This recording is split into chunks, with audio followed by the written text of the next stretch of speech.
வணக்கம் கிரிக்கெட் ரசிகர்களே. இன்று நாம் பேசப்போகும் விஷயம் ஒட்டுமொத்த கிரிக்கெட் உலகத்தையே, குறிப்பாக இந்திய ரசிகர்களை பெரும் அதிர்ச்சியில் ஆழ்த்திய ஒரு வரலாற்று சம்பவத்தை பற்றிதான். சமீபத்தில் T20 உலகக்கோப்பையை வென்று உலகின் அசைக்க முடியாத அணியாக T20 கிரிக்கெட்டின் முடிசூடா மன்னர்களாக வலம் வந்து கொண்டிருந்த நமது இந்திய அணிக்கு இப்படி ஒரு நிலைமை வரும் என்று யாரும் கனவில் கூட நினைத்து பார்த்திருக்க மாட்டார்கள்.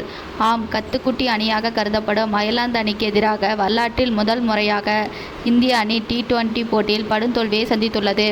அதுவும் சாதாரண தோல்வி அல்ல. 34 ரன்கள் வித்தியாசத்தில் ஒரு மோசமான தோல்வியை இந்திய அணி தழுவி உள்ளது. இந்த தோல்வி இந்திய ரசிகர்களுக்கு ஒரு பெரிய சோகத்தை ஏற்படுத்தியிருந்தாலும், இது கிரிக்கெட் என்ற விளையாட்டின் கணிக்க முடியாத தன்மையை மீண்டும் ஒரு முறை உலகத்திற்கு உணர்த்தியுள்ளது. எப்போதுமே வலுவான அணிகள் மட்டும் வெற்றி பெறும் என்ற எழுதப்பட்ட விதியை அயர்லாந்து அணி சுக்குநூறாக உடைத்தெறிந்துள்ளது. முதலில் இந்த போட்டிக்கான எதிர்பார்ப்புகளை பற்றி பார்ப்போம். இந்திய அணி உலகக்கோப்பையை வென்ற உற்சாகத்தில் பல இளம் வீரர்களை கொண்ட ஒரு புதிய உத்வேகத்துடன் அயர்லாந்துக்கு சுற்றுப்பயணம் மேற்கொண்டது. ரசிகர்கள் அனைவரும் இந்திய அணியின் அயர்லாந்தை மிக எளிதாக வீழ்த்தி தொடரை முழுமையாக கைப்பற்றும் என்றே நினைத்தார்கள். டாஸ் போடப்பட்டதில் இருந்தே ஆட்டத்தின் விறுவிறுப்பு தொடங்கியது. ஆனால் அயர்லாந்து அணியின் பேட்ஸ்மேன்கள் களமிறங்கிய விதம் இந்திய பந்துவீச்சாளர்களுக்கு ஒரு பெரிய அதிர்ச்சியை கொடுத்தது. ஆரம்பம் முதலே எந்தவித தயக்கமும் இன்றி உலகத்தரம் வாய்ந்த இந்திய பந்துவீச்சாளர்களை அவர்கள் மிக துணிச்சலாக எதிர்கொண்டார்கள். பவர் பிளே ஓவர்களில் இந்திய அணியின் முன்னணி வேகப்பந்து வீச்சாளர்கள் விக்கெட்டுகளை வீழ்த்த பல யுக்திகளை கையாண்ட போதிலும், அயர்லாந்து பேட்ஸ்மேன்கள் மிகவும் கவனமாக, அதே சமயம் மோசமான பந்துகளை எல்லைக்கோட்டிற்கு விரட்டுவதிலும் குறியாக இருந்தார்கள். அயர்லாந்து அணியின் தொடக்க வீரர்கள் கொடுத்த சிறப்பான அடித்தளம் நடுத்தர வரிசையில் பேட்ஸ்மேன்களுக்கு ஒரு பெருநம்பிக்கையை கொடுத்தது. குறிப்பாக இந்திய அணியின் சுழற்பந்து வீச்சாளர்களை அவர்கள் மிக லாபகமாக கையாண்டார்கள். எந்தெந்த பந்து வீச்சாளர்களை தாக்க வேண்டும், யாரை கவனமாக எதிர்கொள்ள வேண்டும் என்பதில் அவர்கள் மிக தெளிவாக இருந்தார்கள். மைதானத்தின் அனைத்து திசைகளிலும் பந்துகள் பறக்கத் தொடங்கினர். இந்திய அணியின் ஃபீல்டிங்குக்கும் இந்த ஆட்டத்தில் அவ்வளவு சிறப்பாக இல்லை என்றுதான் சொல்ல வேண்டும். சில முக்கியமான கேட்சுகளை தவறவிட்டது மற்றும் ஃபீல்டிங்கில் ஏற்பட்ட சிறு சிறு தவறுகள் அயர்லாந்து அணிக்கு கூடுதல் ரன்களை சேர்த்தது. ஆட்டத்தின் இறுதி ஓவரில் அயர்லாந்து பேட்ஸ்மேன்கள் காட்டிய அதிரடி இந்திய அணிகளுக்கு ஒரு மிகப்பெரிய இலக்கை நிர்ணயிக்க உதவியது. அவர்கள் நிர்ணயித்த ஸ்கோர் அயர்லாந்து ஆடுகளங்களில் எளிதாக எட்டக்கூடிய ஒன்றல்ல என்பது அனைவருக்கும் தெரிந்திருந்தது. இப்பொழுது இந்திய அணியின் பந்துவீச்சு பக்கத்தை பார்ப்போம். ஏன் இந்திய பந்துவீச்சாளர்கள் இவ்வளவு ரன்களை விட்டுக் கொடுத்தார்கள்? உலகக்கோப்பை எதிரணிகளை திணறடித்த பந்துவீச்சு வேகங்கள் ஏன் அயர்லாந்து அணிக்கு எதிராக செயல்படவில்லை? இதற்கு காரணம் அயர்லாந்து அணியின் சரியான திட்டமிடல்தான். இந்திய பந்துவீச்சாளர்களின் லென்த்து மற்றும் லைனை அவர்கள் முன்கூட்டியே கணித்து அதற்கேற்ப தங்களை நிலைநிறுத்தி கொண்டார்கள். யாக்கர்கள் மற்றும் பவுன்சர்கள் வீசப்பட்ட போது அவற்றை மிக திறமையாக எதிர்கொண்டு ரன்களாக மாற்றினார்கள்.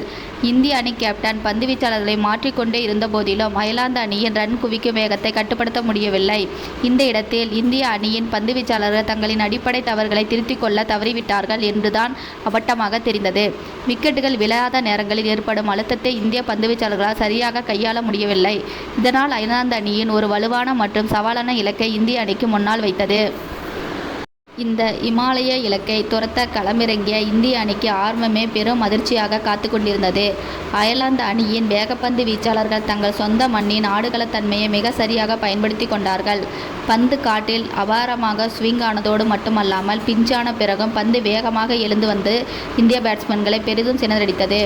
முதல் ஓவரிலே பந்தின் ஸ்விங்கை புரிந்து கொள்ள முடியாமல் இந்திய தொடக்க வீரர்கள் தடுமாறினார்கள். ரசிகர்கள் பெரிதும் எதிர்பார்த்த இந்திய அணியின் நட்சத்திர பேட்ஸ்மேன்கள் அடுத்தடுத்து விக்கெட்டுகளை பறிகொடுத்து ஏமாற்றம் அளித்தனர். பவர் பிளே ஓவர்கள் முடிவதற்குள்ளாகவே இந்திய அணி தனது மிக முக்கியமான முன்வரிசை விக்கெட்டுகளை இழந்து தத்தளித்தது. எந்த ஒரு கட்டத்திலும் பார்ட்னர்ஷிப் அமையாமல் விக்கெட்டுகள் சீட்டுக்கட்டு போல சரிந்தனர். அயர்லாந்து பந்துவீச்சாளர்கள் எந்தவிதமான நெருக்கடியும் இன்றி மிக நேர்த்தியாகவும் ஒரு துல்லியமான திட்டமிடலுடனும் பந்து வீசினார்கள். அவர்கள் வீசிய ஒவ்வொரு பந்திலும் ஒரு நோக்கம் இருந்தது. ஆஃப் ஸ்டெம்புக்கு வெளியே வீசப்பட்ட பந்துகளில் இந்திய பேட்ஸ்மேன்கள் கவர்ச்சியாக ஆட முற்பட்டு விக்கெட்டுகளை இழந்து ரசிகர்களை மிகவும் ஏமாற்றத்திற்கு உள்ளாக்கியது. நடுத்தர வரிசையிலும் எந்த பேட்ஸ்மேனும் நிலைத்து நின்று ஆட தவறிவிட்டனர்.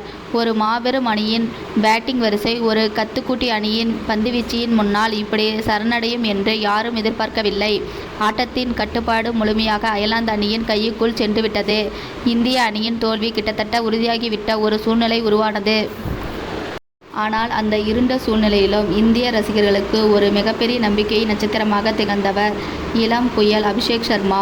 ஒரு புறம் முன்னணி பேட்ஸ்மேன்கள் அனைவரும் அயர்லாந்து பந்துவீச்சை எதிர்கொள்ள முடியாமல் பெவிலியன் திரும்பிக் கொண்டிருக்க, மறுபுறம் அபிஷேக் சர்மா மட்டும் தனி ஒரு மனிதனாக ஒரு மாபெரும் போர் வீரனைப் போல களத்தில் நின்றார். அவருக்கு சிறிதும் பயமோ பதட்டமோ இல்லை. தனது இயல்பான அதே சமயம் மிகவும் ஆக்ரோஷமான ஆட்டத்தை அவர் வெளிப்படுத்த தொடங்கினார்.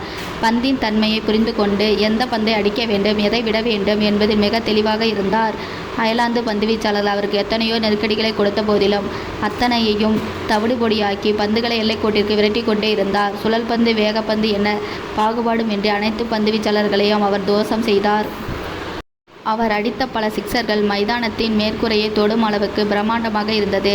அவரது பேட்டிங்கை பார்த்தபோது இந்திய அணியின் எப்படியாவது இந்த தோல்வியிலிருந்து மீண்டு ஒரு அற்புதமான வெற்றியை பெற்றுவிடுமோ என்ற சின்ன நம்பிக்கை ரசிகர் மனதில் துளிர்விடத் தொடங்கியது.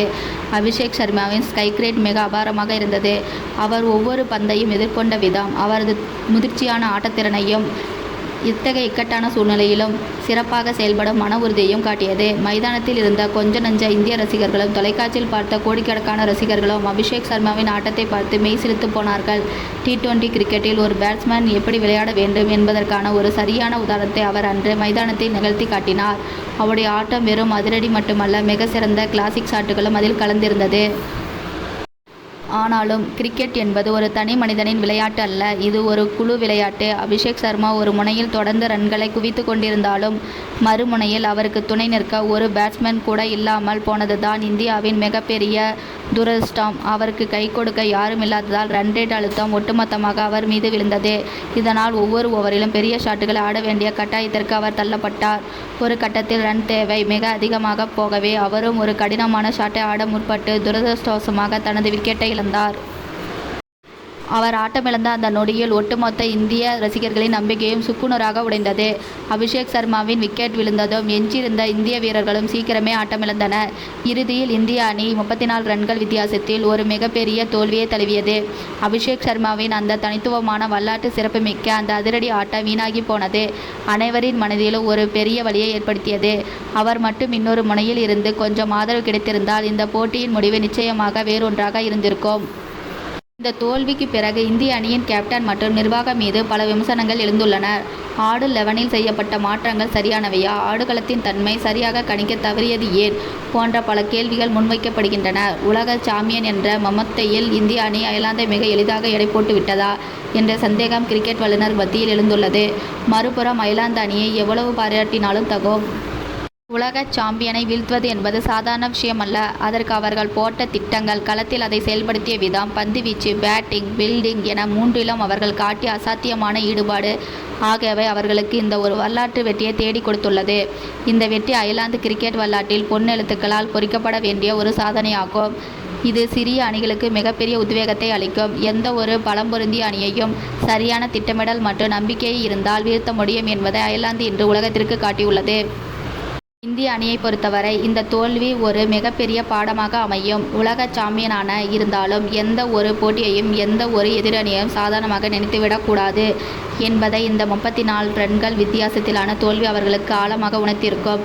இனி வரும் போட்டிகளில் இந்திய அணி தங்கள் தவறுகளை திருத்திக் கொண்டு ஒரு வலுவான அணியாக மீண்டும் வீர்கொண்டு எழும் என்று நாம் நிச்சயமாக நம்பலாம். குறிப்பாக பேட்டிங் வரிசையில் ஏற்பட்ட சர்க்கல்களை சரி செய்வது, பந்துவீச்சில் இன்னும் கூடுதல் கவனம் செலுத்துவது ஆகியவை இனிவரும் போட்டிகளுக்கு மிக ஒரு அவசியமான ஒன்றாகும்.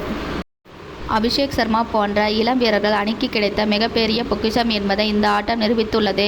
இவரை போன்ற வீரர்களை இன்னும் சிறப்பாக பட்டை தீட்டி எதிர்கால போட்டிகளுக்கு இந்திய அணி பயன்படுத்திக் கொள்ள வேண்டும். இந்த தோல்வியின் மூலம் இந்திய அணி தனது பலவீனங்களை அடையாளம் கண்டு அவற்றை சரி செய்ய ஒரு நல்ல வாய்ப்பாக எடுத்துக்கொள்ள வேண்டும்.